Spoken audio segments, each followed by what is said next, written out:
Hello everyone, good morning. आज विराच्या टिफिनला मी भरपूर दिवसांनी पोह्याचा नाश्ता दिलेला होता आणि त्याला निघायच्या वेळेस वॉटरमेलन खायचं होतं. सो त्याला ते मी कट करून दिलं, त्याने ते खाल्लं आणि मी त्याला स्कूलमध्ये सोडलं ना, तर सकाळी मला अजिबात इच्छा होत नव्हती की त्याला सोडून मी घरी जावं, पण मला जावं लागलं घरी, कारण ते स्कूल आहे तिथे चालत नाही.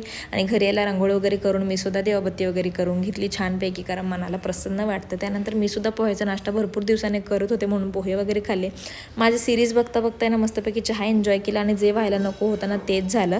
काहीतरी काम करता करताना माझं हे नख तुटलं, जे की मला खूप आवडत होतं आणि खूप मोठंसुद्धा झालेलं होतं, तुम्ही बघूच शकता.